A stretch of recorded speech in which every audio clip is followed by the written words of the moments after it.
You let me violate you. You let me desecrate you.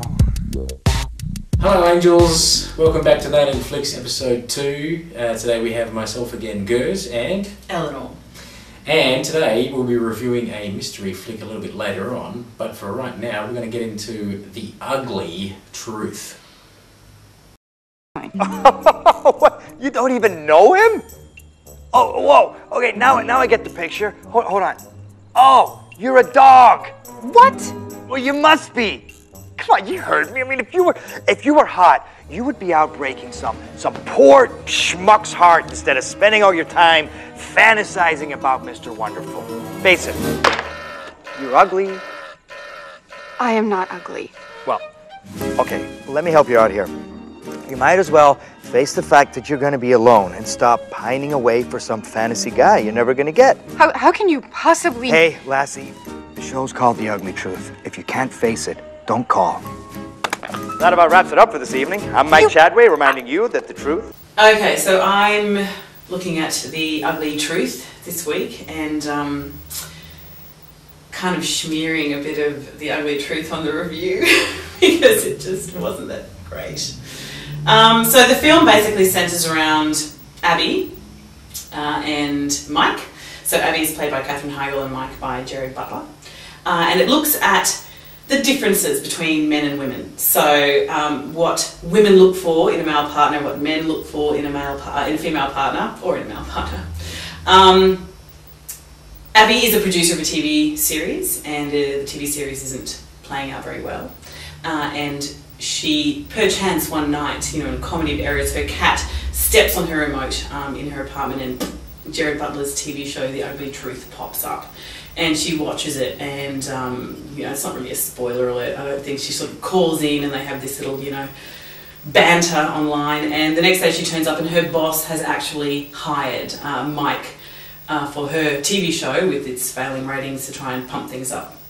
And then from then on ensues this comedy of errors whereby Mike helps her to sort of change her whole appearance to get a guy she wants but she doesn't really want, and it's a formulaic film and it pans out that way, and it's, you get it, you kind of know what you're going to get. The director, Robert Luketic, yeah, he had, he's of that sort of Win a Date with Tad Hamilton, Legally Blonde, you have these monster-in-law, so you kind of know what you're going to get with the director already. And those films were fine, they were enjoyable, and so I thought this one would be obviously of the same nature, but it might be a little bit better, but it was actually a lot worse. It wasn't good at all. Yeah, so I suppose the good things about the film, I would like to do a shout out, particularly to Cheryl Hines and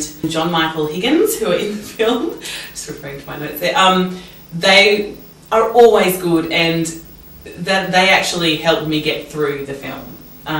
Because the improvisational stuff that they do during the film, which is, the directors just said, improvise this and see how you go, was great, and it was hilarious. But unfortunately, it was this kind of, you hop, skipped and jumped with these little bits and bobs of them, and then unfortunately had to watch Katherine Heigl and Gerard Butler for the rest of it, which was, they're not bad actors. I mean, I don't dislike Katherine Heigl. I think she's done some reasonable stuff in the past and she's fun, but this was a kind of a low point for me. Anyways, we did have a discussion around it. Is that kind of... Yeah, The Ugly Truth, ugly being the operative word, the truth not so much. Like you say, not a great film by any standards. It's kind of like Robert Luketic as an Australian director. We tend to take on our Australian celebrities, especially in the film world, and say yes, he's Australian or she's Australian, and really take ownership of them. But with Robert Luketic, it hasn't seemed that way much at all. I think the irony was, the thing I knew him the most for was Tiziana Bubarini, which he did years ago, that short film, which everyone sort of heard about, and when he did his first big Hollywood stint in Legally Blonde. Legally Blonde is a huge film, yeah. I mean, he did 21 as well, and so that's 21. A little bit a little bit Kevin different. Spacey. Yeah, a little bit different, and you know, I'm a massive fan of Kevin Spacey. Yeah. So, but yeah, it was really weak plot wise. I thought, you know, it just kind of. And you have this character, like Katherine Heigl initially started out as this really sort of forthright woman. She's very controlling. You know, it's these sort of stereotypical male and female characters, with Katherine Heigl as this controlling sort of, everything needs to be listed. You know, she went on, you know, an RSVP kind of date, and she did a background check on him. Yeah. You know, it's this really sort of, weird look at you know, all women as this one woman, and then all men are these kind of, you know, just screw anything sort of, you know, you got to dress, you got to show your tits if you want to get a guy. Yeah. It was very much that women from Venus and men from Mars and women from Venus type of setup. Very that box and that box.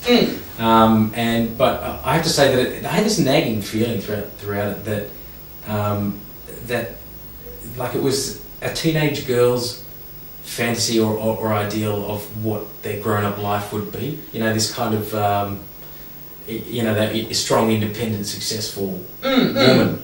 You know, and like you say, had the list of what their perfect partner would be, etc., etc. And I just found it very almost plastic. Oh yeah, like owned a cat, lived on her own. Yeah. You know, it was very kind of J-Lo in Wedding Planner. Yeah. You know, like it's just all those sort of single professional women roles that we see over and over again, which is fine because, you know, that's what the film was. You know, I wonder what Katherine Heigl thought when she got the script, like what the impetus was to Probably do. Probably thought I could do something with this. Yeah, she's like, should have worked with Jared Butler, you know. I mean, I have to admit, I hadn't, you know, my memory of Jared, however you like it. The Be Potato, Nice potato. You know, I hadn't seen a lot of his films, and those that I had seen that he had been in, like Rock and Roller, I didn't even remember he was in the film, which unfortunately says a lot about. And so all I see of him is in the tabloids, you know, pashing random women on the street in Spain, and it's kind of and Jennifer Aniston, don't forget Jennifer. And Jennifer Aniston, you know, and like I'm quite now after this, I'm really looking forward to the Bounty Hunter. But in one sense.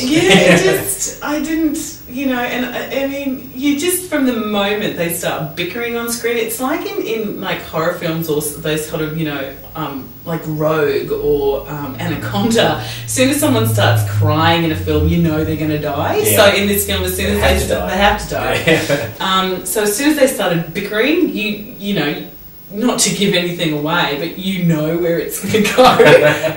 And it was really weak. Like, there was that terrible attempt at slapstick with the vibrating underpants scene in the restaurant. That was officially, I slapped a big rom.com on that. Like it was just, it wasn't good. Yeah. Okay. Yeah. All right. Well, should we get down to our scores? It's really harsh.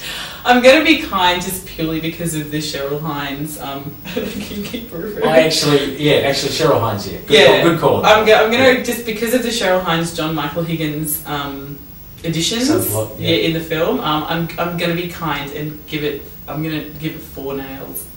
I found it borderline offensive and I have to give it 3 nails. Okay, fair enough. The ugly truth hurts.